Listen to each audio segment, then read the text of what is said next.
Hello everyone. Welcome to GS by doctor Vipin Goyal YouTube channel. So आज हमारे साथ हैं नितिन गुप्ता और इनका जो रैंक आया है 93 और इनको एएओ पोस्ट मिली है, असिस्टेंट ऑडिट ऑफिसर।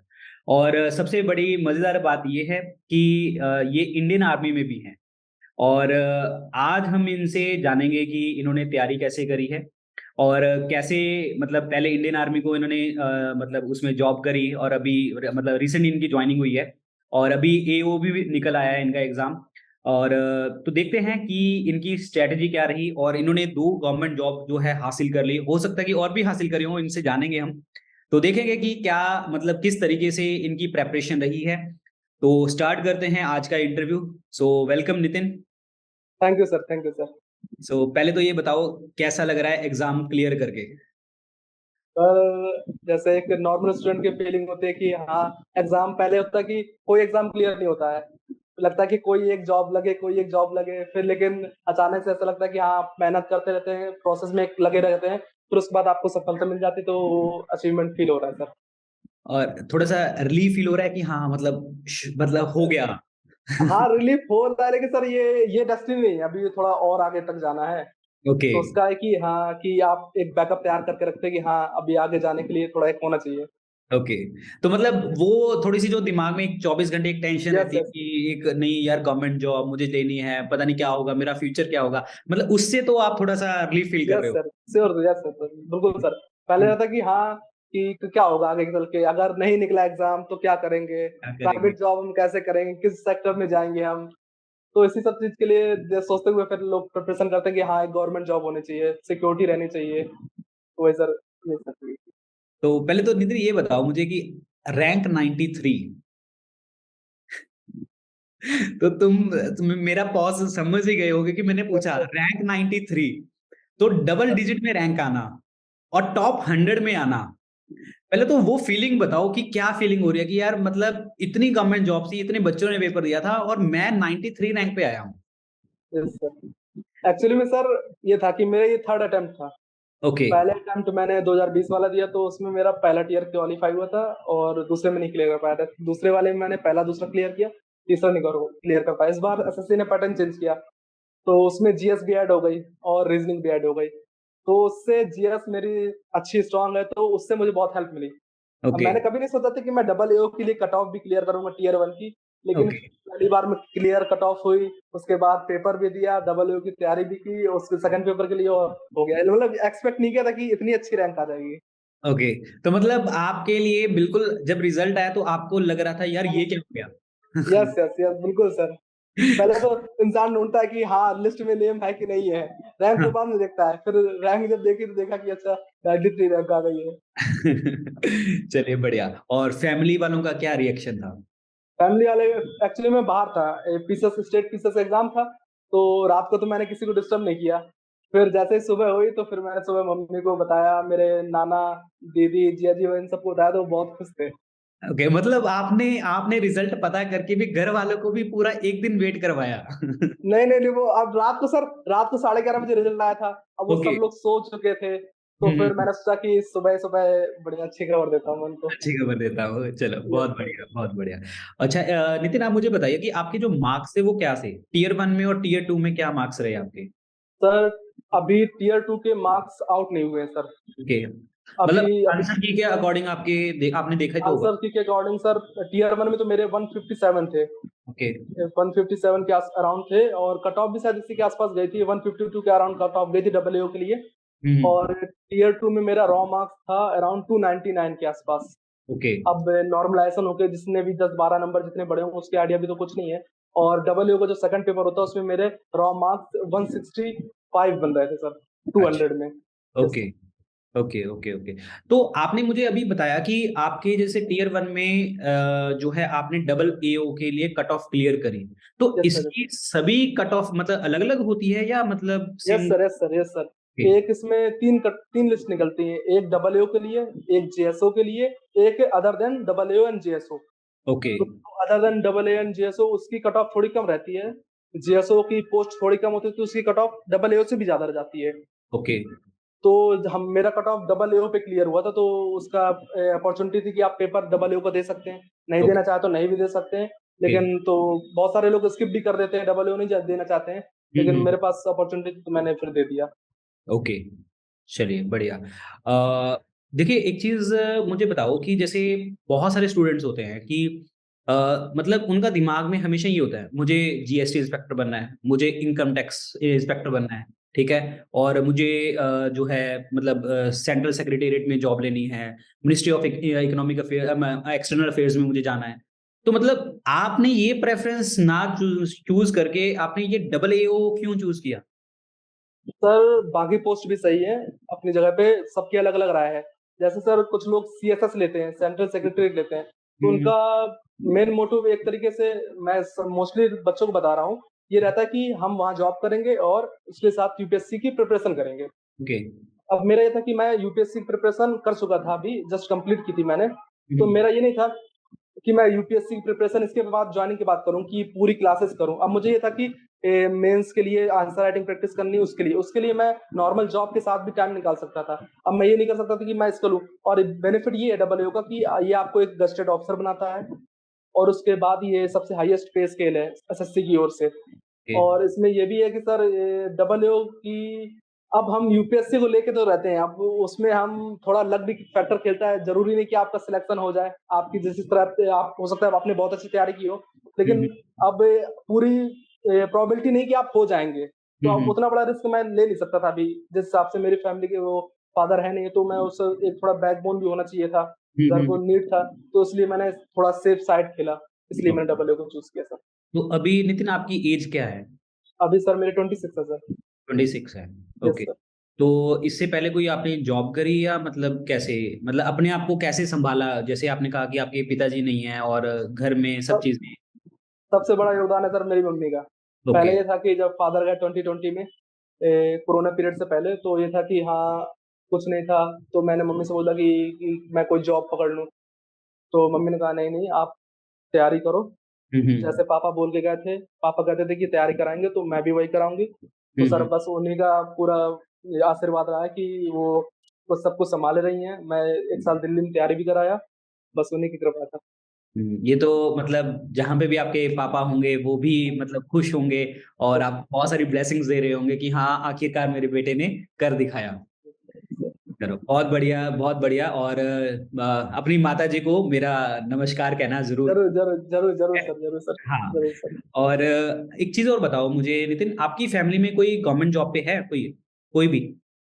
अभी तो ऐसा कोई नहीं सर, मेरे मौसी का लड़का है जो इस समय अभी एयर फोर्स में है सर। Okay, yes sir. तो जैसे आपने बताया आपके पापा नहीं हैं, तो पापा पहले क्या करते थे? प्राइवेट जॉब एडवो या advocate sir, private advocate? Advocate. Yes okay, sir. Okay और mummy? Mummy sir housewife sir. Mummy housewife और आपके घर में और कौन-कौन है? 2 सिस्टर्स हैं सर, और मेरा एक भाई भी है। मैं ओके, सबसे छोटा हूँ, सबकी शादी हो चुकी है।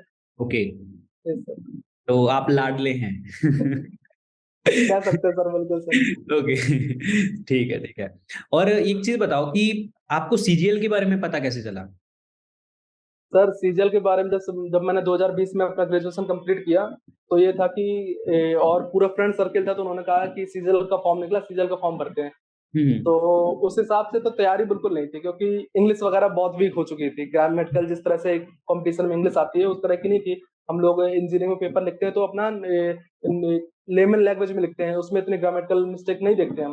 हुँ, हुँ। फिर धीरे-धीरे पता चला कि हाँ, इससे अच्छी-अच्छी पोस्ट मिल सकती हैं। इसमें भी सेंट्रल गवर्नमेंट के एम्प्लॉयी बन सकते हैं इसके एग्ज़ाम के थ्रू, तो सर ऐसे ही काफ़ी मालूम चला सर। ओके। और सर आपके जो हमारा चैनल रहा है, स्टडी आईक्यू रहा सर, उससे मैं काफ़ी टाइम तक जुड़ा रहा हूँ, मतलब उनसे काफ़ी काफ़ी टाइम से जुड़ा हूँ, मतलब हुँ, इंजीनियरिंग टाइम में मैं रोज़ का डेली कोई ना कोई लेक्चर लेता रहता था ऐसे ही। Okay, yes sir. Okay.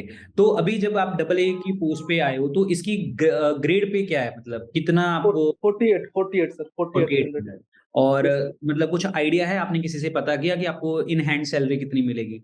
In hand sir around 75 something.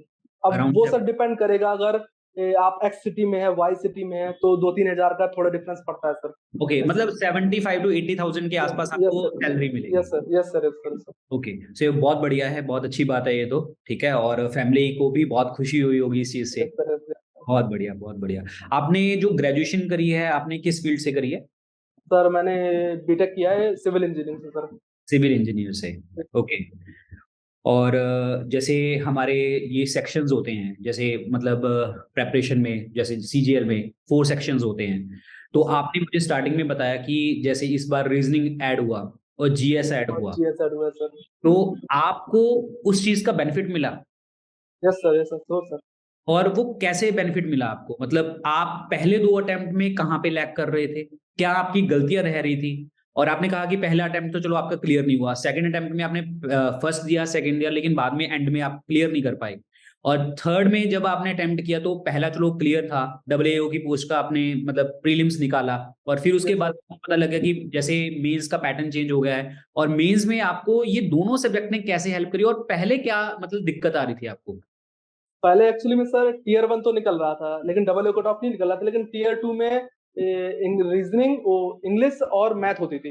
हम्म। तो उतनी जो एडवांस लेवल की प्रैक्टिस थी मेरी वो नहीं हो रखी थी। तो ओके। उसमें 200-200 मार्क्स के आते थे सर पेपर। तो उसमें टाइम कम रहता था, तो मेरी थोड़ी मैथ की स्पीड थोड़ी स्लो थी, या कह सकते हैं कि जो एडवांस लेवल क्वेश्चन थे उसको सॉल्व करने में थोड़ा टाइम लगता था। तो ओके। उस चीज पे लैग कर रहा था। इस बार क्या था कि पेपर का लेवल जो ठीक था, और जो जीएस और रीजनिंग है, रीजनिंग में थोड़ी ज्यादा स्ट्रांग है sir, in hmm. Comparison to math कह सकते हैं। और जीएस था कि जीएस तो सब लोग डरते ही है, जैसे क्वेश्चन पड़ जाए, अगर बेसिक कॉन्सेप्ट क्लियर है तो जैसे 25 क्वेश्चन आए थे 75 मार्क्स के जीएस के, तो हम्म। उसमें मेरे अराउंड 20 क्वेश्चन के आसपास सही थे सर। ओके। तो उससे मुझे बहुत हेल्प मिली। ओके। Yes sir. और मतलब आपका रैंक काफी इंप्रूव हो गया और स्कोर भी यस सर। यस काफी हो यस गया? Yes sir. GS okay. का बहुत योगदान रहा है सर, ये जीएस का। तो जीएस की आपने तैयारी कैसे करी? क्योंकि अभी जो मेन है वो जीएस बच्चे काफी फॉलो कर रहे हैं कि यार यस नहीं, सर। जीएस मतलब जीएस को स्ट्रॉन्ग करना बहुत जरूरी है। जो पहले मैं सुनता था वो कहते ना कि जीएस अब तो चाहिए फुल इज्जत, ये बहुत मीम भी बहुत ज्यादा मतलब फेमस हुआ था। Yes GS yes sir. Yes GS sir. चाहती है अब फुल इज्जत। तो इसका मतलब ये है कि जब आपने सेकंड मतलब जब ये पेपर दिया आपने जीएस को, आपने स्ट्रॉन्ग बनाया था, जहाँ स्ट्रॉन्ग थी आपकी, ठीक है, और ये प्रेपरेशन आपने करी कैसे? मतलब जीएस को इतना स्ट्रॉन्ग कैसे बनाया कि आपने 25 में से 20 क्वेश्चन आपने सही कर लिए? सर जैसे पहले तो धीरे धीरे बेसिक बुक्स थी, लक्ष्मीकांत, ये पढ़ना स्टार्ट किया थोड़ा बहुत, जैसे जब ग्रेजुएशन का टाइम था। फिर हम्म। धीरे धीरे यूट्यूब का सहारा लिया सर मैंने। बेसिकली मैंने इसकी एसएससी की प्रिपरेशन नहीं की है, यूपीएससी की है, लेकिन एसएससी की कोई भी कोचिंग ना, या कोई कह सकते हैं कोई पेडेड कोर्स नहीं खरीदा। वो सिर्फ जीएस का तो सर आप बहुत बड़े सोर्स रहे हैं शुरू से ही। जब ओके। से आपके लेक्चर देखे हैं तो उसमें जैसे मॉडर्न हिस्ट्री मुझे बहुत हेल्प मिली है। कुछ कुछ लाइनें तो मुझे रटी हुई है, जैसे आपकी वैलेंटाइन चिरोल का मैंने इतनी बार नाम सुना है कि वो रट चुका है, कि जो ओके। अनरेस्ट पॉलिटिकल अनरेस्ट के लिए बोला था उन्होंने। और जो पॉलिटी है उसके लिए जो आपने डिस्कस किए हैं, मतलब अगर मैं रिकमेंड करूंगा कि अगर आप कोई भी जीएस प्रिपरेशन स्टार्ट करना चाहता है तो आपके थ्रू करेगा, तो करंट को छोड़ के जो भी स्टैटिक पोर्शन है वो उसका 100% कंप्लीट हो जाएगा। ओके। उसमें सर आपका बहुत बड़ा योगदान रहा है, इसलिए सर मैंने जैसे हुआ तो मैं शुरू से आपसे कांटेक्ट में रहा हूँ, मैसेज करता रहा हूँ कि सर आपका जो योगदान है वो बहुत ज्यादा है सर। ओके। तो बहुत बढ़िया, बहुत बढ़िया, मुझे अच्छा लगा आपने मतलब मुझे बोला इस चीज के बारे में कि यस हाँ सर। मतलब आपकी सक्सेस में मेरा योगदान है, थोड़ा बहुत ही सही लेकिन है। यस जरूर, बहुत है सर। ओके। तो आपने जीएस वगैरह के नोट्स वगैरह बनाए थे आपने? नोट्स तो नहीं सर, अब एसएससी के लिए बेसिक ये है कि सर इतनी बार पढ़ ली थी, आपके जो लेक्चर्स हैं, मैराथन क्लासेस हैं, इतनी बार पढ़ ली थी कि वो चीजें जो बेसिक कॉन्सेप्ट जो एसएससी में पूछे जाते हैं वो एक तरीके से माइंड में चढ़ चुके थे। ओके। अब जो कॉन्सेप्चुअल चीजें होती है उसके नोट्स बना रखे थे मैंने, जो जैसे ज्योग्राफी में कोई कॉन्सेप्ट हो गया, एल नीनो ला नीनो वगैरह, और भी हम्म। जो क्लाइमेट वगैरह मानसून होगा, इस बेसिक। लेकिन एसएससी में इतने हार्ड लेवल तक नहीं पहुंचता है, लेकिन हम्म। थोड़े थोड़े पूछ लेता है, जैसे अर्थ का जो रोटेशन होता है, जो डिफ्लेक्ट करती है विंड, वो क्या है, कोरियोलिस फोर्स, लेकिन जिसने ये पढ़ा होगा वही कर पाएगा, ऐसे कोई हम्म। जैसे हो तो वो नहीं कर पाएगा। तो ये सब चीजें हैं कि जब रिपीटेडली आप लेक्चर देखते रहेंगे, तो रिवाइज करते रहेंगे बार बार, तो हम्म। उसमें बहुत बेनिफिट मिलता है सर। ओके। और आपने एक रीजनिंग बताया कि रीजनिंग आपका स्ट्रांग था, तो रीजनिंग आपने कैसे स्ट्रांग किया अपना? रीजनिंग सर एनालिटिकल था। अभी एक तो इंजीनियर है सर, मैथ से पढ़े हुए हैं, तो सर रीजनिंग का था कि हाँ कैसे भी करके प्रैक्टिस किया, मॉक लगाया, उससे बराबर उसको लगाता रहा हूँ। रीजनिंग तो सर मैंने किसी से पढ़ी नहीं है, वो केवल मैंने मॉक लगाई हुई है सर, मॉक ओके। मॉक बस। और मैथ्स और इंग्लिश का कैसे किया? मैथ सर एक है सर हमारे यूट्यूब कम्युनिटी में, वाईफाई स्टडी से साहिल खंडेलवाल सर हैं। ओके। उनसे मैंने लॉकडाउन के टाइम पे कंप्लीट किया था, जो यूट्यूब में उनकी प्लेलिस्ट पड़ी हुई है, जो फ्री क्लासेस चलती हैं वाईफाई स्टडी, तो उनसे कंप्लीट किया था। और इंग्लिश के लिए सर एक मैम है नियॉन क्लासेस की, मनीषा बंसल मैम, ओके वो उनसे काफी हेल्प मिली मुझे। उनके जो मैराथन क्लासेस रही हैं एरर डिटेक्शन वाले में, उन्होंने काफी हेल्प किया सर। ओके। तो यस नितिन, जैसे आपने बताया कि आपने मतलब ये सारे सोर्सेज को यूज किया, यस और इन सोर्सेज को, इन सभी सोर्सेज के आपने मतलब कॉन्सेप्चुअल चीजें आपने रिकॉर्ड करी, मतलब yes notes. Sir. Yes sir लेकिन सर। लेकिन एक चीज बताओ कि ये डिफिकल्ट नहीं रहा होगा कि आपने कुछ चीजों के नोट्स बनाए और कुछ चीजें आपने नोट्स बनाए नहीं, और जैसे पेपर होता है, पेपर जब पेपर होता है, पेपर से पहले हमें एकदम से ऐसे टेंशन हो जाती है कि यार मुझे तो आता ही नहीं है कुछ, होता है, सबके साथ होता है। Yes yes sir. यस तो सर। उस टाइम पे फिर आपने फिर उसमें कैसे अपने आप को प्रेपरेशन किया, मतलब आपने वीडियोस दोबारा से देखी या कैसे किया मतलब? दोबारा सर, जैसे जैसे आपके लेक्चर्स आते हैं, कुछ लेक्चर्स पहले के पड़े हुए हैं, हाँ जी। लेकिन आप रिपीटेडली नए नए क्वेश्चन ऐड करते रहते हैं। उस क्वेश्चन में जब आप एक्सप्लेनेशन देते हो, जो पुराने क्वेश्चन होते हैं उनको भी इंक्लूड कर लेते हैं। तो जी। फिर वो मैं बेहतर समझता था कि जो नए लेक्चर्स आए हुए हैं उनको क्लास लूँ, तो उसमें मेरा जो पीछे जो रिवाइज करने हैं वो भी इंक्लूड हो जाएगा, और जो नए टाइप के क्वेश्चन बन रहे हैं और अदर एग्जाम में, क्योंकि सर आप सारे क्वेश्चन यहाँ वहाँ के सब इंक्लूड कर लेते हैं, तो हम्म। वो उसमें मुझे बहुत बेनिफिट मिलता है। और जो ओके बेसिक मैंने नोट्स बना रखे हैं उसको मैं तुरंत जल्दी पलटा के देख लेता हूँ, कोई भी चीज भूलता हूँ तो बस। Okay okay okay okay okay. और आपने जब आप प्रेपरेशन कर रहे थे, जैसे मैं सिर्फ बात उसके ऊपर करूंगा क्योंकि स्टार्टिंग से तो सबको ही पढ़ता है, मतलब यस सर। सबको पढ़ता है, मतलब इंग्लिश मैथ रीजनिंग सब पढ़ते हैं। अगर किसी के पास 6 महीने हैं, साल है, वो धीरे धीरे धीरे पढ़ता है। Yes sir. मुझे जानना है लास्ट के 2 महीने, कि जो एग्जाम से पहले 2 महीने थे, वो मेंटल स्टेट क्या थी आपकी पहले तो, और सेकंड आपने क्या मॉक टेस्ट दिए, क्या मतलब कैसे आपने अपने आप को, पहले तो दिमाग में ये आता ना यार 2 महीने रह गए, अब तो पता नहीं क्या है, या तो आर होगा या पार होगा, पता नहीं होगा नहीं होगा, बहुत सारे दिमाग में चीजें चलती हैं, और उसमें आपने क्या क्या चीजें फॉलो करी और कैसे करी? सर एक तो अब एग्जाम दे रखा था, बहुत एग्जाम देता जा रहा था, ऐसा नहीं कि कंटिन्यूटी तोड़ी है, तो उसमें मुझे बहुत बेनिफिट मिला है। एक तो एग्जाम का प्रेशर जो रहता है वो फील होता है किस तरह का है, और एक फ्लो कंटिन्यूटी बनी रहती है। तो ये था कि अभी 2 महीने पहले तो कुछ नहीं था, मेंस का एग्जाम दिया, उससे पहले था कि डर था कि कैसा जाएगा पेपर, कैसा नहीं जाएगा। तो उसके जो पहले की स्ट्रेटजी सर ऐसी रही है कि जो मेरे नोट्स बने रखे हैं मैथ के, जीके के, और इंग्लिश को तो मैंने बहुत कम बनाया है, वो बार बार रिपीट करके वीडियो देखी मैंने। और जैसे रीजनिंग के नोट्स नहीं थे, तो इनके सर टेक्स्ट बुक का मॉक है सर, तो उसमें चैप्टर वाइज उन्होंने दे रखा है हर चीज का, हिस्ट्री का हो या जो भी हो, पॉल जीएस हो या मैथ हो। तो मॉक देने से पहले उसके नोट्स रिवाइज कर लेता था मैं, फिर ओके। उसके बाद टेस्ट देता था। तो उससे मुझे अपनी रियल परफॉर्मेंस मालूम चलती थी। अगर कोई क्वेश्चन नया आ जाता तो मैं उसको मार्क कर देता था।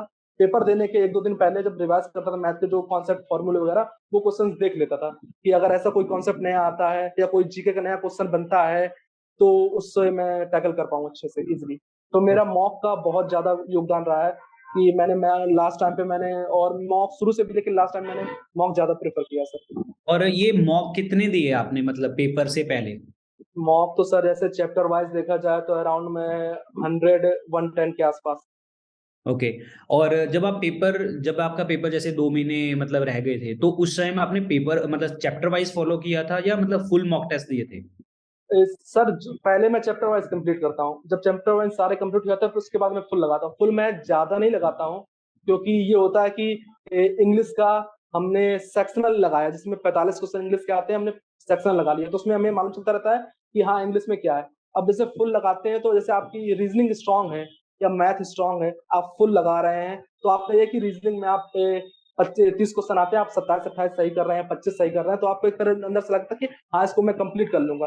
तो जो मुझे लगता था कि जो वीक जाएगा, जैसे इंग्लिश हो गया, इंग्लिश अनएक्सपेक्टेड कभी कभी हो जाती है, कुछ कुछ पैरा अलग आ जाते हैं या कुछ आ जाता है या जीएस हो जाता है, तो इसके सेक्शनल मैंने ज्यादा लगाए। मॉक मैंने फुल लेंथ वाले थोड़े कम लगाए हैं, लेकिन सेक्शनल और चैप्टर वाइज वाले मैंने ज्यादा लगाए ओके, तो मतलब आपकी ये स्ट्रेटेजी रही है, मतलब चैप्टर वाइज को ज्यादा फोकस करना है मुझे, और सेक्शनल हैं। सेक्शनल। चीजों को ज्यादा फोकस करना है, yes rather sir than sir. कि मैं पूरा कंप्लीट करूं। पूरा कंप्लीट करो, यस सर, क्योंकि कुछ जो चीजें स्ट्रांग रहती हैं वो तो स्ट्रांग रहती हैं। अब उसके पहले ऐसा भी नहीं कि मैंने मॉक नहीं लगा, मैंने जो फुल लेंथ मॉक लगाए हैं वो 5 के 10 के आसपास लगाए हुए हैं। तो मेरा ओके। स्कोर नॉर्मल जाता था, ये 290, 280, 300 के आसपास, 310, 320 के आसपास। तो मुझे था कि फिर मुझे लगा कि मैं पहले सेक्शनल जो पर्टिकुलर जो सेक्शन वाइज आना है, 1-1 घंटे के पेपर होते हैं जो, मैथ का हो गया, रीजनिंग का हो गया, इंग्लिश का हो गया, जीएस का हो गया, तो इंग्लिश को मैंने ज्यादा फोकस किया, फिर जीएस को ज्यादा फोकस किया, इस तरह से। और फिर ये आप टाइम कैसे मैनेज करते थे, क्योंकि पेपर में तो आपके सारे सेक्शंस आपको एक बार में दिख जाएंगे, नहीं लेकिन सर, आप। इसमें एक्चुअली में ये हो गया है इस बार कि पहले आप एक सेक्शन कंप्लीट करेंगे, फिर उसके बाद दूसरा सेक्शन खुलेगा। हम्म। और जैसे इसमें एक्चुअली एग्जैक्ट मुझे रिमेम्बर नहीं है, पहले आप या तो क्या नाम है रीजन कंप्लीट कर लिया या मैथ कंप्लीट कर लिया, ये एक सेक्शन में आता था। उसके दूसरा सेक्शन जो होता था जीएस और इंग्लिश का होता था। ओके। तो सर जैसे रीजनिंग हो गया, मैथ, तो मुझे पहले था कि मैं पहले रीजनिंग अटेम्प्ट करता था। ओके। रीजनिंग में कुछ क्वेश्चन होते हैं कि हाँ बन सकते हैं, अगर कुछ क्वेश्चन नहीं होते नहीं बनते। मैथ में ये था कि कुछ क्वेश्चन कभी कभी बहुत ज्यादा हार्ड जाते हैं, तो कुछ शुरू शुरू में अगर ज्यादा टाइम चला जाए तो थोड़ा हम्म प्रेशर फील होने लगता है कि हाँ मैंने कुछ ज्यादा टाइम इस पे वेस्ट कर दिया। इस वजह से मैंने स्टडी किया। ओके। और आपने कुछ, जैसे आप प्रेपरेशन करते थे, आपने कहा कि मुझे मतलब मैं सेक्शनल ज्यादा देता था, जहाँ मैं चैप्टर वाइज ज्यादा करता था। कुछ आप जैसे, अगेन मैं फिर वही 2 महीने ही मुझे ज्यादा फोकस करने हैं, लास्ट के 2 महीने में आप कुछ डेली टारगेट्स रखते थे, मतलब जो लास्ट के 2 महीने होते हैं? यस सर, सर जैसे मैराथन क्लासेस वगैरह हो गई, 6 घंटे की हो गई या 4 घंटे की या 3 घंटे की हो गई, तो उसको मैं रखता था कि 3 घंटे की अगर लेनी है तो 2 लेनी है, क्योंकि अच्छा। और भी सेक्शन तैयार करने होते थे। जैसे मैराथन क्लासेस ले ली जिस दिन, उस दिन मैं उस जिस चीज की मैराथन क्लास है उस दिन का उसका टेस्ट नहीं लेता था, मैं अदर ओके। चीज का लगाता था ताकि थोड़ा कंपनसेट हो जाए हर चीज। ओके। तो जैसे रीजनिंग अगर मैंने जीएस पढ़ी है उस दिन, तो फिर मैं मैथ का लगा लूंगा, रीजनिंग का लगा लूंगा, इंग्लिश का लगा लूंगा, फिर अगले दिन इस तरह सफल करता था सर मैं। ओके। तो आप कितना, मतलब ये अगेन 2 महीनों में कितना पढ़े थे, मतलब आई मीन कितना आवर्स आपने दिए थे डेली, आप कितना घंटे पढ़ते थे? Daily around sir 8 to 10 sir.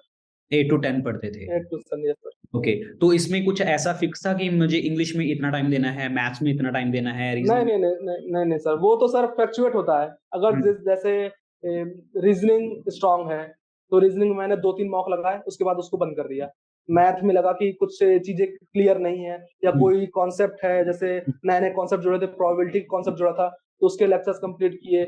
और इंग्लिश का ऐसा कोई फिक्स नहीं है, अगर इंग्लिश में ये था कि बेसिक रूल्स जो थे वो क्लियर थे और कुछ नए कॉन्सेप्ट आते तो वो मैं मॉक से ही कंप्लीट करता था। वो जो अगर जैसे 1-1 घंटे के मॉक रहते थे तो मैं 2 मॉक एक दिन में इंग्लिश का लगा लेता था। ओके। तो जैसे आपने नितिन, आपने, आपका तीसरा अटेम्प्ट था ये, यस ठीक सर, है? Yes sir. तो आपको क्या लगता है कि जैसे आपने फर्स्ट टाइम प्रिपरेशन किया, फिर आपने सेकंड टाइम प्रिपरेशन किया और थर्ड टाइम प्रिपरेशन किया, तो आपने तीनों बार अपनी कोई स्ट्रेटजी चेंज करी, जब यस सर। वही स्ट्रेटजी के नहीं साथ कर रहे थे तैयारी? नहीं नहीं सर, चेंज किए सर।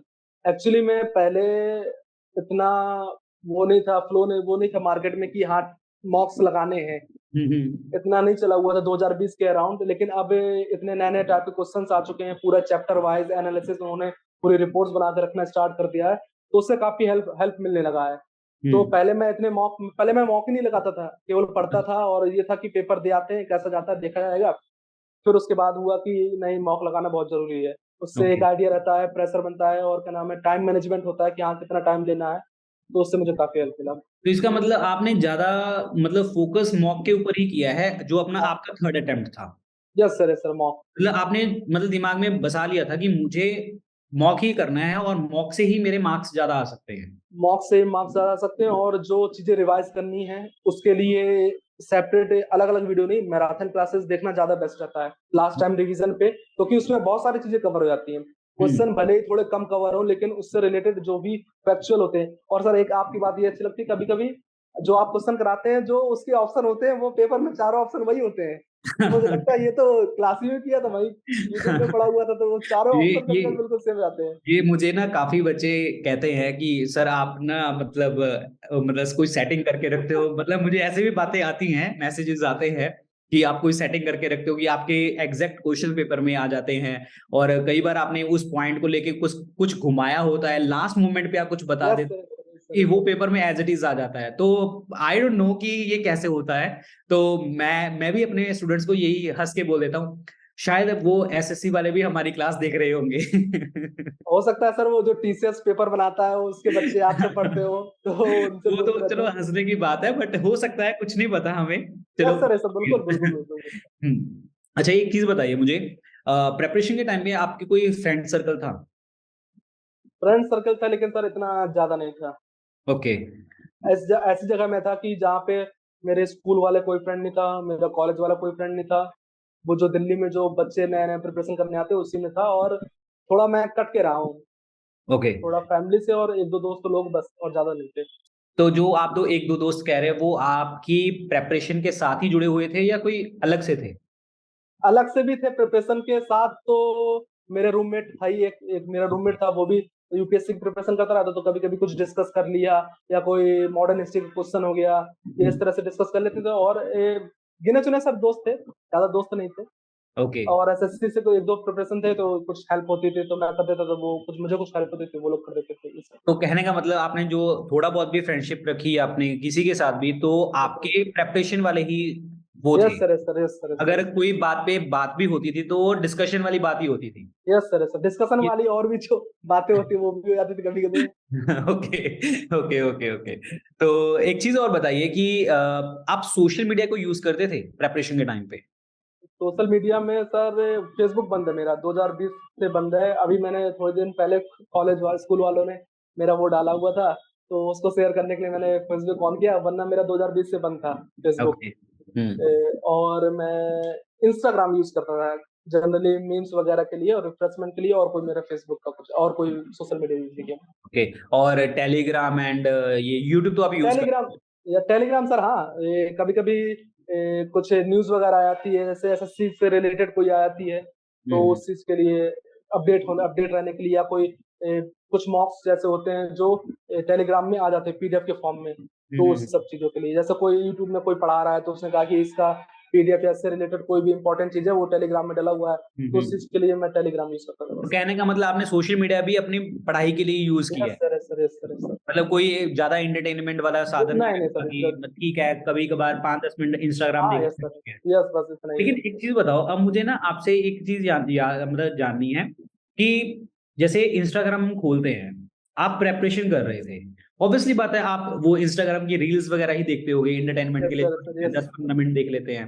Yes sir. तो बहुत मैंने देखा है कि अगर कोई इंसान जो है वो इंस्टाग्राम की रील देखता है तो इतना मतलब उसके साथ ऐसे चिपक के जा जाता है कि उसको पता ही नहीं लगता कि आधा घंटा कब गया, 1 घंटा कब गया। तो ये चीज आपने कैसे कंट्रोल करी कि आप कह रहे हो कि 10-15 मिनट में देखता था मैं? उसका सर रीजन है ना, मैं रिचार्ज करके रखता था 1.5 GB वाला। अगर ओके। मैं रील्स में देख लूंगा तो फिर मैं लेक्चर किससे लूंगा? ओके। पढ़ने का। ओके मतलब आपने रिसोर्स भी कट करके रखे हुए थे कि यस नहीं सर, मुझे यस इतना सर, ही करना है। इतना ही करना है, क्योंकि अगर मैं रील्स देख लूंगा तो 500-600 MB तो उसी से चला जाएगा, फिर लेक्चर हाँ। नहीं ले पाऊंगा, तो फिर उस हिसाब से मॉक भी लगाना होता था कुछ रिवाइज करने के लिए, तो लिमिट से ही यूज करता था बस। ओके ओके मतलब आपने उस चीज को भी सेट कर रखा था कि नहीं भाई यस अगर सर, यस सर, देखना है तो रिफ्रेशमेंट करनी है तो 5-10 मिनट, रिफ्रेशमेंट, बस बस और वही। नहीं तो फिर कुछ और करो अपना काम करो। Yes sir, yes okay. Sir. Okay. तो ये बताओ आप दिन में कितना मतलब जैसे आपने बताया कि आप दिन में 8 से 10 घंटे पढ़ते थे, तो आप जैसे सुबह उठ के ज्यादा पढ़ते थे या रात को पढ़ते थे, क्या मतलब नहीं सर, रात का तो नहीं रहा है, रात का तो मेरे फादर भी जल्दी सो जाते थे, सुबह उठ जाते थे 4-5 बजे का। तो रात को तो मैंने कभी कदार जब रहा कि दिन में पढ़ाई नहीं हो पाई है या किसी चीज की वजह से बिजी चला गया, तो उसको कंपनसेट करने के लिए कभी कभी रात में हो जाता था, वरना सुबह अगर मैं लेट भी उठता था तो उसको कवर करने की कोशिश करता था। और पेपर के टाइम पे, जैसे पेपर एक दो दिन रह गया है, टेंशन रहती थोड़ा कि ऐसा ना हो मैं सोता रह जाऊं, अगले दिन पेपर है, तो उसके वजह से हो जाता, वरना मैं ज्यादा देर तक नहीं सोता था। ओके सुबह कितने बजे उठ जाते थे? सुबह तो सर ऐसे मान लीजिए वहां दिल्ली की सर्दी इतनी भयंकर होती है कि या 6 या 7, 7 से 8 इतना बज जाता था सर। ओके। अब तो तो यहाँ तो आया हूँ, यहाँ तो मुझे तुरंत जगना पड़ता है। ठीक है। और आपका जो डेली का स्केड्यूल रहता था 8-10 घंटे के अलावा वो क्या रहता था? मतलब आप पढ़ाई करते आठ थे दस उसके अलावा बाकी क्या पढ़ाई काम? करने के अलावा सर, जैसे एक तो लंच में आराम से करता था, ओके। एक दो रिफ्रेशमेंट यूट्यूब में, वैसे बहुत सारे मीम बनते हैं कि खाते वक्त तारक मेहता का उल्टा चश्मा देखते हैं ओल्ड एपिसोड, तो वो देखता था, तो एक एपिसोड देख लेता था, 20-22 मिनट का लंच मेरा होता था। और फिर सर अकेले रहो तो फिर कपड़े धुलने हैं, ये करना है, वो करना है, दूध पकाना है, ये सब चीजें, तो उसमें धीरे धीरे करके थोड़ा टाइम चला जाता था सर। ये तो मतलब वैसे आपने आपने पढ़ाई की, जो पढ़ाई तो करी है लेकिन ये हार्डशिप्स भी देखी हैं, और मतलब डेली का काम करना और सब चीजें करनी, कपड़े से सही है नहीं है, और बाहर जाना है, सामान लेके आना है, खाना है, यस सर, यस बहुत सर, सारी यस सर। चीजें आपने मतलब इसमें देखा है, आपने टाइम इसमें भी लगाया है। अब उसमें तो सर है, अब जो भी वहाँ तैयारी करता सबका रूटीन यही है, अब और हाँ कोई तो कर नहीं देगा, अब हम ही लोग को हाँ। करना पड़ेगा जो अकेले रह रहा है। तो फिर तो डेली रूटीन का पार्ट बन जाता। कभी कभी होता था कि ज्यादा टाइम चला जाता था, तो उसको फिर थोड़ी थोड़ी टेंशन होने लगती थी कि नहीं हुआ। तो फिर जिस दिन ज्यादा टाइम चला था तो सुबह सोचता था कि सुबह सबसे पहले उठ के मैं मॉक लगाऊंगा। मॉक लगाने के बाद फिर मैं थोड़ा जो भी डेली रूटीन का काम होता था वो करता था। फिर उसके बाद मैं थोड़े टाइम बाद उसकी एनालिसिस, लेकिन एनालिसिस बहुत हेल्प करती है। अगर आप मॉक मॉक लगा रहे हैं, अगर आप उसकी एनालिसिस नहीं कर रहे हैं तो फिर उसका कोई मतलब नहीं है। हम्म। एनालिसिस करना बहुत ज्यादा इंपॉर्टेंट है। आप जैसे आपने बताया मुझे कि मतलब आप एक पीजी में रहते थे, पीजी में रहते यस थे yes yes yes sir, yes और आप अपना डेली का काम भी करते थे, पढ़ाई भी करते थे, सर, तो कभी कभी डीमोटिवेशन फील होता था, डीमोटिवेट होते थे? Yes sir. बहुत बार हुआ ऐसा कि लगा है कि क्या होगा, कैसे जॉब लगेगी। अभी तो इतने सारे लोग बैठे हैं, इतना कभी कभी हो सकता है कि पेपर हमारे हिसाब से ना आए, कि हमें क्वेश्चन नहीं आते हो। तो कभी कभी लगा है, लेकिन एक सोर्स तो पापा भी रहे हैं कि नहीं ठीक है, पापा ने बहुत कठिनाइयां देखी, मम्मी भी हैं घर पे, वो भी कह रहे हैं कि तुम आराम से अपनी तैयारी करो, टेंशन मत लो, नहीं भी होगा तो कोई बात नहीं है, सारा इंसान जीता दो वक्त की रोटी खाकर। तो इतना ज्यादा प्रेशर मत लो दिमाग पे। लेकिन एक तो रहता ही है, अब घर वाले ऑब्वियसली बोलेंगे कि भाई हमारा लड़का बाहर रह रहा है, तो थोड़ा उनको दिमाग में प्रेशर ना जाए सर से रिलेटेड। लेकिन थोड़ा तो रहता था सर, लेकिन उसने हेल्प भी काफी किया है। उसने कहा कि नहीं, एक तरीके से फोर्स का काम किया है कि नहीं और करना है। अगर उस चीज में हम नहीं कामयाब हो पा रहे हैं, थोड़े से शॉर्ट रख रहे हैं, यानी कि हमें उस चीज पे और मेहनत करने की जरूरत है। बढ़िया। और जैसे मैं एक्चुअली पता है क्यों पूछ रहा हूँ ये चीजें, मतलब आपकी जैसे पर्सनल रूटीन वगैरह, क्योंकि बहुत स्टूडेंट ऐसे हैं जो ऐसे रह रहे हैं। यस सर, मतलब बहुत सारे, बहुत बहुत सारे सारे। स्टूडेंट हैं, मैं भी यस जानता सर, हूँ। मुझे पता है कि दिल्ली में जो है मुखर्जी नगर पूरा भरा पड़ा यस है। सर, पूरा भरा ठीक पड़ा है? हो सर, यस और सर। बहुत सारे भी, मतलब दिल्ली में तो छोड़ो, मतलब पूरे ऑल ओवर इंडिया हर में जगह, ऐसे बहुत ऑल सारे ओवर क्लब इंडिया। हैं। यहाँ भी सर बने हुए हैं, बहुत सारे खुले हुए हैं, लाइब्रेरी वगैरह, एसएससी की पूरी कोचिंग भरी हुई है। ये सब चीजें बहुत हर जगह है तो सर। तो नितिन एक चीज बताओ मुझे कि जैसे मैं फिर वो उसी खाने वाली बात के ऊपर फोकस करूंगा यस कि सर। आप खाना भी बना रहे हैं, ठीक है? खाना आप खाना सर मेरा टिफिन में आता था। टिफिन आता था, हाँ खाना तो नहीं बनाते थे, बाकी सारा नहीं नहीं काम करते थे? नहीं नहीं, यस सर, यस सर, बाकी हाँ सारा काम खाना मुझे छोड़ के बस। हाँ, मुझे लगा कि मतलब मैंने कहा हाँ, मतलब ये तो मतलब काफी डीमोटिवेशन कभी कभी हो जाती होगी यार, मतलब खाना भी कर रहे हैं और वो भी कर रहे हैं, कैसे टाइम मैनेज करोगे? ओके, तो आप बाकी थोड़ा बहुत कर लेते थे, कभी कभार कर यस लेते सर, यस थे, सर, ठीक यस है, सर, यस सर। बाकी खाना आता था और आप पढ़ने पे ध्यान देते थे मेनली। पढ़ने पे, yes sir, yes sir. Okay okay okay, ठीक है। नितिन वैसे मैंने मतलब हर बात पूछ ली है आपसे, और मुझे लगता है कि ये जो हमारा इंटरव्यू है वो काफी बच्चों को हेल्प करेगा। और यस सर, अच्छा, एक जाते जाते एक सवाल मेरा, अभी आप इंडियन आर्मी में हैं, यस सर। तो इंडियन आर्मी मतलब किस पोस्ट पे हैं आप, और मतलब इसके लिए क्या एग्जाम दिया था आपने? सर इसका एग्जाम का नोटिफिकेशन निकला था पिछले साल अक्टूबर में। ओके आर्मी ऑर्डिनेंस कॉर्प्स होती है, जिसका हेडक्वार्टर सिकंदराबाद है। ये सेंट्रल रिक्रूटमेंट करता है, सेंट्रल लेवल की जॉब है। इसका पेपर दिसंबर के आसपास हुआ था सर। और इसमें ये मटेरियल असिस्टेंट की जॉब है सर, एमए की पोस्ट है। तो इसमें जो भी लॉजिस्टिक आता है, या कोई कैनन आती है, या बोफोर्स गन आती है, तो कितनी आई है, कहाँ रखी हुई है, इन सब चीज का सुपरविजन, जो भी मटेरियल रहेगा, जो भी बाहर कहीं जाएगा, कोई भी जो सेंट्रल ऑर्डिनेंस डिपोट है पूरे इंडिया में, ऑल ओवर इंडिया, उसका सब जो मेंटेनेंस रहता है, रिकॉर्ड्स वगैरह, वो सब हम ही लोग करते हैं सर। ओके। सो Yes, sir। अगेन कौन सी चीज चूज करोगे? सर अभी तो सर इसी में कंटिन्यू करूंगा, लेकिन जब ज्वाइनिंग आएगी तो फिर शायद मैं बॉलीवुड पे स्विच कर दूंगा। Okay okay okay. तो यहाँ से इंडियन आर्मी में रह के आपने, मतलब चाहे अभी आपकी, आपने मुझे बताया था कि आपकी 17th को ज्वाइनिंग हुई थी ना, yes sir, yes sir, yes sir. 17 मई को, यस सर। तो एक हफ्ता हुआ है आपकी ज्वाइनिंग को, तो एक हफ्ते में जो नितिन 17 तारीख से पहले था और 17 तारीख के बाद 24 तारीख तक, यानी कि एक हफ्ता, तो नितिन में क्या डिफरेंस आया एक हफ्ते में आर्मी में? क्योंकि हम जैसे एक सिविलियंस होते हैं तो आर्मी दिमाग में ये आता है, नहीं बहुत रूल्स स्ट्रांग हैं और सबको जगना पड़ता है, और बहुत मतलब कहते हैं ना कि इंसान बन जाता है, यस यस सर। ये वर्ड यूज करते हैं हम कि इंसान मतलब आर्मी। यस ठीक है? Sir, yes sir. तो नहीं तो घर में क्या है कि कभी उठो कभी चलो, कभी खाओ कभी पियो, यहाँ पे प्रॉपर हाँ, डिसिप्लिन रह जाता है। तो एक हफ्ते में आपको क्या चेंजेस देखने को मिले? सबसे बड़ा चेंज सर, मैं जल्दी उठने लगा। ओके। अब मैं पाँच पाँच छह बजे मेरी नींद खुल जाती है। और पहले मैं जल्दी बात नहीं लेता था, मुझे घर में बहुत मम्मी डाँटती थी। अगर ओके। घर में नहीं रहता तो कॉल करके डाँटती थी।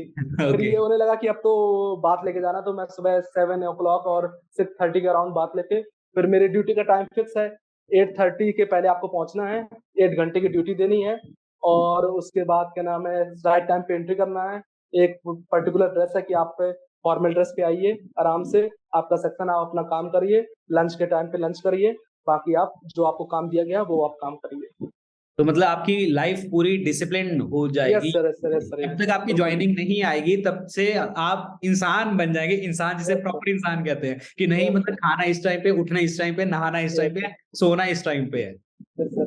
बहुत डाँट पड़ी है इस चीज़ को लेके। घर में इतनी डाँट पड़ती थी कि नहाते नहीं हो, इतना लेट हो गया, कितना 2 बजे तक खाना खा रहे हो। इसमें है कि फिक्स है, आप उसके बियॉन्ड नहीं जा सकते हैं क्योंकि आपके ऊपर मेजर बैठे हुए हैं।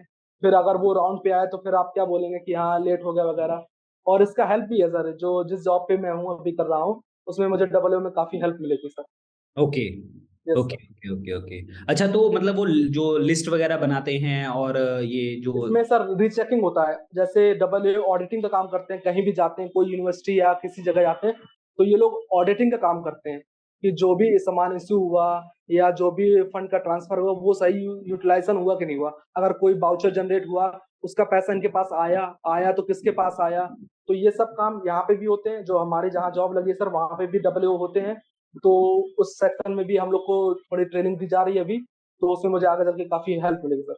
तो कहने का मतलब ये है कि तो आप उसी के मतलब उसी एनवायरनमेंट में ही यस रह सर, रहे हैं, तो मतलब यस आपको सर, कोई दिक्कत नहीं आने वाली जब आप डब्ल्यूओ की पोस्ट पे आओगे। Yes sir, yes sir, yes sir. Okay, okay.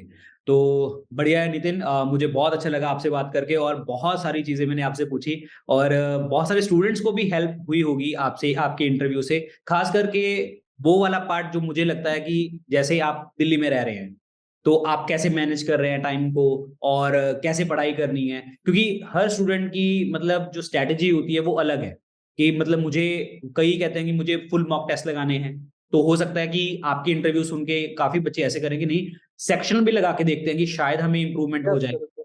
और पढ़ना है, इंस्टाग्राम पे ज़्यादा टाइम स्पेंड नहीं करना, ठीक है, रिफ्रेशमेंट के लिए है तो ठीक है, लेकिन ज़्यादा फोकस करो अपनी पढ़ाई के ऊपर। 8-10 घंटे पढ़ो और निकल जाएगा exam. Yes sir, yes sir, yes sir. और ओके। ये भी है कि आप फैमिली से कनेक्ट होके रहें। हुँ, हो सकता है आपका फ्रेंड सर्किल ज़्यादा हो या कैसा भी हो, लेकिन फैमिली से बिल्कुल कनेक्ट होके रहना चाहिए क्योंकि उससे बहुत, अगर जब आप डिमोटिवेट होते हो तो आप कॉल कर सकते हो अपनी दीदी को, मम्मी को। उनसे अच्छी सलाह कोई नहीं दे सकता है, चाहे आपका कितना भी अच्छा कोई दोस्त हो, क्योंकि सबसे ज़्यादा बेनिफिट वो जो सोचते हैं, सबसे सबसे अच्छा घर वाले सोचते हैं। हुँ, मेरी जो दीदी रही हैं, जीजा जी लोग रहे हैं, भैया रहे हैं, उन्होंने मेरी बहुत सपोर्ट किया है। ऐसे हुँ। कभी कोई चीज़ की ऐसा कमी नहीं महसूस हुआ कि नहीं पापा नहीं हैं, तो उनको भी मैं बहुत बड़ा मतलब शुक्रगुज़ार हूँ कि हाँ, ऐसे लोग मेरे लाइफ में हैं। ओके। तो नितिन जाते-जाते आप हमारे स्टूडेंट्स के लिए कुछ बताएँगे कि मतलब कैसे उनको थोड़ी-सी मोटिवेशन दे सकते हैं आप कुछ भी किसी भी चीज़ तरीके से और कैसे तैयारी करनी चाहिए उनको? सर मोटिवेशन क्या, मैंने कभी नहीं सोचा था कि मुझे डबल ए ओ मिलेगा। कभी जो भी एसएससी का बच्चा तैयार करता है, तो पहले तो सोचता है कि हाँ, एक एक ही लिस्ट में नाम आ जाए, लिस्ट 3 में नाम आ जाए। मैंने कभी नहीं सोचा था कि मैं डबल ओ की कट ऑफ क्लियर करूँगा और डबल ए ओ का जो सेकंड पेपर होता है उसमें मैंने 20 दिन में उसको प्रिपेयर किया है। तो जो भी रेगुलर पढ़ाई करेगा सर, कंटिन्यूटी के साथ, ऐसा नहीं कि मूवी देखने गए तो पूरा टाइम बर्बाद कर दिया। मैंने शायद 3-4 साल हो गया सर, मैं कभी कहीं विज़िट करने नहीं गया या मूवी नहीं देखी, क्योंकि लगता है कि अगर मैं उस 3 घंटे को छोड़ दूँगा या किसी और चीज़ में, तो फिर पछतावा हो जाता है बाद में कि अगर काश पढ़ लिए होते। अभी इतना भी कोई ज़रूरी नहीं है, क्योंकि ये जो चीज़ है, जॉब है, वो लेना अभी इस समय इस एज में बहुत ज़्यादा ज़रूरी है। बाकी सब चीज़ें तो चलती रहती हैं। तो ये है कि जो भी मेहनत करता रहे कंटिन्यूटी के साथ, प्रोसेस में एक लगा रहेगा, ये नहीं कि अगर एक एग्ज़ाम नहीं निकला, मेरे भी कई कई एग्ज़ाम नहीं निकले सर, लेकिन एक ये है कि हमारे पास और कोई ऑप्शन भी नहीं है। ऐसा भी नहीं कि बहुत बड़ा बिज़नेस हो कि बिज़नेस सँभाल लेंगे, हम तो मिडल क्लास वाले हैं कि हाँ भाई, प्रिपरेशन करो और जॉब करो। तो वही है सर, मोटिवेशन यही रहा कि कुछ है नहीं है, अपना जो प्रोसेस है उसपे प्रोसेस पे डेली लगे रहो। अगर हार्ड वर्क सही रहा और नियत सही रही है तो एक ना एक दिन ज़रूर सफलता मिलेगी सर। ओके, तो ग्रेट नितिन, और बहुत अच्छा लगा मुझे आपसे बात करके। और जो आपके वर्ड्स है, ये लास्ट वाले जो वर्ड्स है, इससे बहुत बच्चे थोड़े से मोटिवेट होंगे और अच्छा लगेगा, और प्रेपरेशन में और भी उनको हेल्प मिलेगी। और मैं विश करता हूँ आप AAO की पोस्ट जो आपको मिली है उस पे भी आप अच्छा काम करें, और जो यस आप सर, कह रहे हैं कि अभी डेस्टिनी नहीं है ये, मुझे आगे भी कुछ और करना है, तो मैं आपको सब चीजों के लिए ऑल द बेस्ट कहूंगा। और हम मिलेंगे, जल्दी यस मिलेंगे, सर, यस यस ठीक सर, है? यस सर, और जब आप किसी अच्छी पोस्ट पे लग जाएँगे और भी अच्छी पोस्ट पे यस लग सर, जाएँगे, यस सर, तो yes sir, definitely we will meet. Yes sir, sir, sir. ठीक है Nitin, thank you so much for your interview, और बहुत हेल्प मिली होगी बच्चों को, and good luck, thank you sir, चरण स्पर्श sir. Good luck, good luck. Thank